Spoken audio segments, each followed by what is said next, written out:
I want you to imagine a scene. We're in Jackson Hole, Wyoming, in August 2025. It's the most important economic symposium in the world, the one that central bankers from around the globe attend every year to set the course for monetary policy. However, this time, something unprecedented is happening. A few meters from the official venue, the Wyoming Blockchain Symposium is being held in parallel. 350 attendees.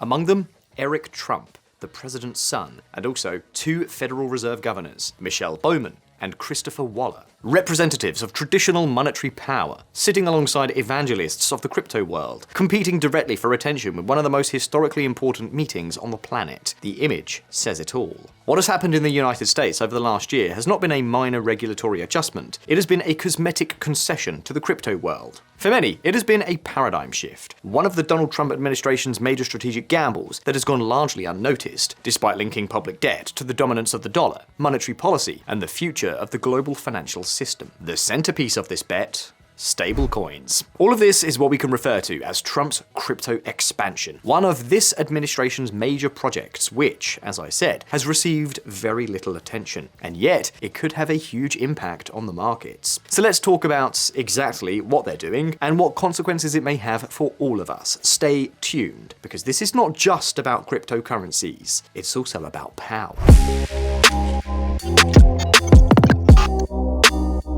To understand the big change this administration is promoting, the first thing we need to understand is the problem they are facing. The fact is, the United States has a huge public debt and deficit. Look, I'm not going to repeat what we've told you so many times before. You already know that the public debt is over 100% of GDP, and that the monstrous deficit in 2025 was almost $1.8 trillion, approximately 6% of GDP. This is outrageous for a growing economy. But okay, I think we already know that. The point is that there's something I would like you to remember, and that is that long-term interest rates have been rising for months, and they did so even when the Federal Reserve cut rates. And what does this mean? Well, despite the rate cut, Uncle Sam's government has to pay more and more to place its treasury bonds on the market. In other words, even though rates have fallen, it costs the government more to finance itself. This means more deficit and more need for public debt, and so the cycle starts all over again. It's a vicious spiral that feeds back into the problem, despite the fact that rates are already falling. But why is this happening? Well, for several reasons. Uncertainty, foreign investors selling off, fear of future inflation. There are many reasons that explain this disconnect, and the crucial question is, how can we escape this mad rush toward the abyss in public accounts? Well, there are basically only two possibilities. The first is to cut public spending, which is politically costly, something Trump really does not want to do on the scale that is needed, and which does not have the support of Congress, so, in practice, this is out of the question. Then, the second possibility, the second possible path, is more subtle but much more ambitious. It involves increasing demand for US debt. In other words, getting more buyers of treasury bonds worldwide. How can this be achieved? Well, the best thing is not to have to convince investors, but for the system itself to force this to happen. And this is precisely where stablecoins come into play. But what are stablecoins, and how do they work? Well, let's look at a simple example that we can all understand. When you walk into a casino, the first thing you do is exchange your money for chips. These chips can only be used inside the casino. You can't take them with you and pay with them at the supermarket, McDonald's, or a gas station. No, they can only be used inside the casino, but while you're playing, it's your money. And when you leave, you exchange them back for dollars, euros, or whatever. Everyday money. Well, stablecoins work in much the same way. They are digital tokens, cryptocurrencies designed to maintain a fixed parity with an external asset, usually the US dollar. So here's how it works. You give dollars to the company that issues them, and in exchange, they give you the equivalent in digital tokens that you can use within the blockchain ecosystem. Now, why would you want to do that? Well, for instance, because it makes it much easier to make international payments or instant transactions on the network. And then, when you want to leave and return to life, well, let's say physical life, well, you exchange those tokens back into traditional currencies, dollars, euros, pounds, whatever. And the crucial question is, what does the issuer do with the dollars you give them? Well, here's the deal.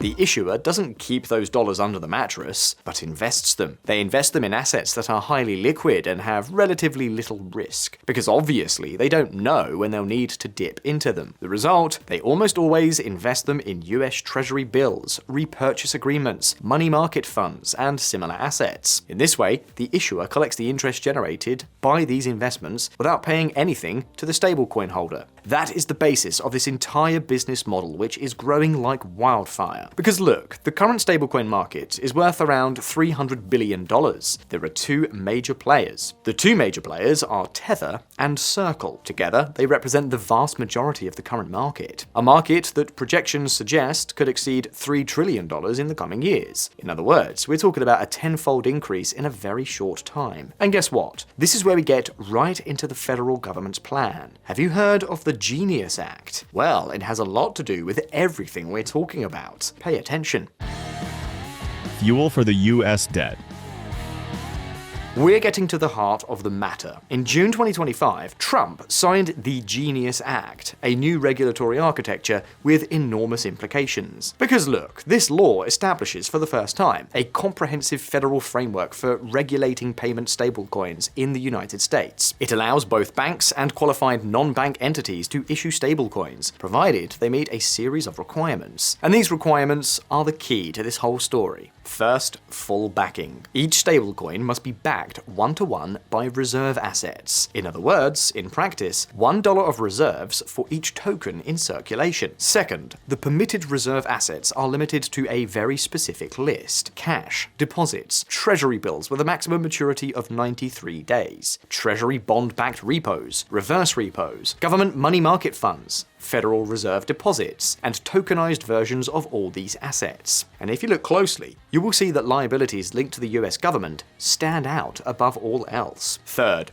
rehypothecation of these reserves is prohibited, except in very limited circumstances. And fourth, and this is fundamental, issuers are prohibited from paying interest to stablecoin holders. Okay, do you understand what all this means? The United States has turned stablecoins into a tool for purchasing its public debt. If a US issuer issues these cryptocurrencies, it will be forced to back them with treasury assets. In this way, every new dollar that enters this ecosystem automatically becomes new demand for public debt. It's a discreet move, imperceptible to the general public, but extraordinarily powerful. And pay attention, because it doesn't end there. There's something even more significant: the real star objective.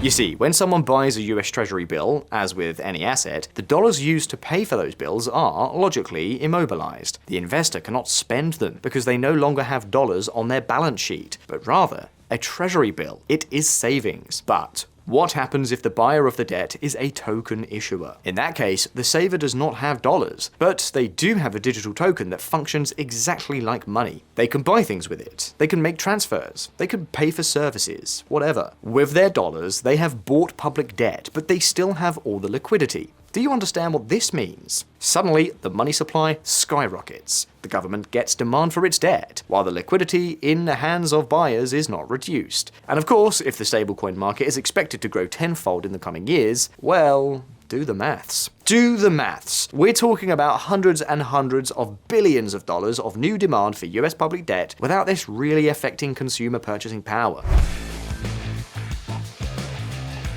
The result, the White House is confident that this will allow it to pay much less for its debt, which will reduce the deficit and slow the escalation of public debt without affecting consumers and therefore the economy. As long as the government turns off the tap and doesn't use this mechanism to spend like crazy, because then inflation could climb mountains again. The question is, do you trust the government? Well, guess what? I think now you can understand why real assets like gold are skyrocketing in price. This is something we've talked about a lot in the Visual Factory Club. We've told you everything that's going on with gold and silver. We've given you ideas that, in hindsight, I think we can now say were very well thought out. But wait a minute, you're not a member of this free club yet? Well, you can sign up for free by following the link in the description or with the QR code on your screen now. And what's more, when you sign up, you'll receive a free guide on how to invest in gold. So you know how to play your cards right. We'll be waiting for you there. The point is that the story doesn't end here, because besides the government's intentions, there's another battlefield: the retail financial market. All these changes are sparking a new war, in this case between the traditional banking system and the crypto industry. Why? Well, due to interest rates. Remember we said earlier that the Genius Law prohibits stablecoin issuers from paying interest to holders. That prohibition was not accidental. It was a concession that the government had to make to the banking sector so that these cryptocurrencies would not compete directly with deposits. The problem is that the government is, in a way, interested in this transfer, and perhaps that is why the law left a loophole. It did not prohibit cryptocurrency exchanges, that is, the platforms where they are bought and sold, from offering rewards to their customers for holding stablecoins. And that loophole has become a busy highway. Platforms such as Coinbase and Kraken pay their customers a return on stablecoins that can exceed 4% per annum, competing with or surpassing the best bank savings accounts. To give you an idea of what we're talking about, an April 2025 Treasury Department report estimated that more than $6 trillion in bank deposits could end up migrating to these stablecoins. That's a staggering amount of money. If this phenomenon were to occur, even partially, the financial ecosystem would change forever. It would be something like the creation of a parallel banking system. Who would win? The government. Who would lose? Traditional banks and also the private sector. Why? Because the outflow of deposits could severely reduce banks' lending capacity, or at least greatly increase the cost. And that, visual economic community, is the dangerous game the federal government is playing. Banks may be forced to increase their payments on deposits in order to compete, and the risk in the long run is that this will translate into more expensive loans, which could slow down private sector activity, particularly investment. But on the other hand, the government would reduce its public deficit and families would earn more money on their savings. You know, from the payments they would receive for holding stablecoins, from higher returns on deposits and demand accounts. This is the reality we now face. And naturally, the banks have not stood idly by. So what are they doing? Well, for example, Citigroup and Bank of America have already signaled their intention to issue their own stablecoins, while JP Morgan is trying to develop a token deposit system. In addition, some crypto entities are beginning to collaborate closely with some banks so that customers can easily hold cryptos in their bank accounts. We'll see how the story plays out, but one thing is clear. We're dealing with one of the big financial institutions. If the plan works, it could largely dispel fears about US public debt and the deficit, at least for a while, which of course would be good for the markets. But if things go wrong, we find ourselves in a spiral of more inflation and imbalances in the financial system. In that case, real assets would be the best refuge. Of course, the consequences of the Genius Act are not limited to the United States. The objective is not limited exclusively to increasing demand for public debt. Many analysts also see it as a move to increase the global and financial dominance of the dollar itself. In fact, the White House leaves no room for doubt. I quote, "Stablecoins will play a crucial role in ensuring the continued global dominance of the US dollar as the world's reserve currency." Let me say it again. This is not our opinion. It's the opinion of the US government. And so the question is, how? Well, through a dual mechanism. On the one hand, as we've already seen, the law requires that stablecoin reserves be held in dollar-denominated assets and watched over in US financial institutions. And that rule effectively anchors this ecosystem to the dollar. But there's more. There is a second, less visible and more powerful mechanism: extraterritorial regulation. You see, the Genius Act stipulates that non-US stablecoin issuers wishing to operate in the US market must register with US supervisory agencies. In order for them to do so, the Secretary of the Treasury must determine that their country's regulatory regime is comparable to that of the United States. And remember, we're talking about an authorization that will be granted at discretion, that will be revocable, and that will be subject to ongoing review. Do you understand what this means? It's nothing less than a global regulatory control mechanism, a veto on any country that wants to regulate its own stablecoins. In other words, if you want to operate in this market, you will have to comply with all the requirements of the US government, including the use of the dollar ecosystem. Brutal. And even more so when we consider that more than 60% of cryptocurrency investors live in Asia, and that the regions with the highest growth in crypto adoption are sub-Saharan Africa and Latin America. In other words, the United States is not seeking to participate on equal terms in the global global crypto market. No. What it wants is for the dollar and US regulations to be the default standard. And take note, because there were already previous regulations on stablecoins, for example in the European Union and in the United Arab Emirates. But now those regulations are going to be under a lot of pressure to adapt to the US government's regulations, because it's either that or give up participating in the US crypto ecosystem. So, it's one of two choices. Either they give up, or we will see a partitioning of the international financial system. It's a kind of showdown, yet another one, under the America First doctrine, this time applied to digital money. But let me stress, the plan is risky, and in a way, we have a good precedent, a disturbing one: prime money market funds during the crisis of 2007 and 2008. These funds promised stable value and were backed by assets that were considered completely safe. However, when the subprime crisis erupted, it turned out that they weren't so safe after all. Investors then rushed to rescue their money. The reserve primary fund had to close, and the Treasury and the Federal Reserve had to intervene to prevent a systemic collapse. Well, stablecoins could trigger a similar dynamic if a crisis of confidence led to a massive redemption of tokens. In fact, Nobel Prize-winning economist Jean Tirole recently went further, warning that European governments could need multi-billion-dollar bailouts if the stablecoin system collapses. The second risk has to do with the actual composition of the reserves. Not all issuers are the same. Circle holds virtually 100% of its reserves in treasury bills and government repos. It complies comfortably with the Genius Act. But Tether is another story. Its cryptocurrency, which accounts for more than half of the total stablecoin market, has about 20% of its assets in non-cash equivalents. We're talking about secured loans, Bitcoin, precious metals, and corporate bonds, something that, if necessary, could greatly increase volatility. The third risk is concentration. Network externalities in payment systems tend to produce natural monopolies. It's likely that a few stablecoins will dominate the global market. This would mean much more control for the United States. And the fourth risk is money laundering and terrorist financing. The law gives the Treasury Department 3 years to develop the relevant regulations. But of course, 3 years is a long time in a market that moves at the speed of light. And there's one last aspect that we cannot fail to mention. The Trump family has its own stablecoin, the Trump World Token. They have even applied for a banking license in the United States. In other words, the president is not only the regulator, but also operates in this same market. What's more, the crypto industry generously financed his latest campaign. Keep an eye on this. And perhaps that's why no one is surprised that he put Paul Atkins, a guy who is openly pro-crypto, at the head of the SEC.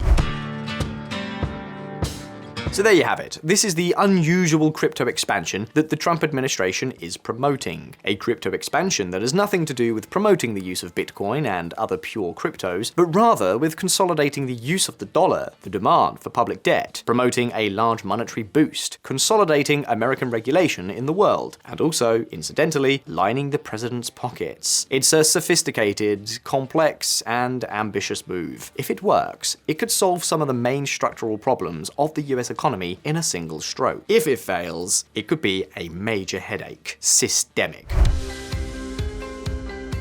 VisualEconomik community, the monthly volume of transactions in stablecoins already exceeds $1 trillion, 10 times more than at the end of 2020. The market has grown from virtually zero in 2018 to the current 300 billion, and projections indicate, as I said earlier, almost exponential growth. In other words, we're facing the biggest transformation of the international monetary system since Bretton Woods, and practically no one is talking about it. And that's exactly why we made this video. But anyway, that said, the question is, what do you think of this financial innovation?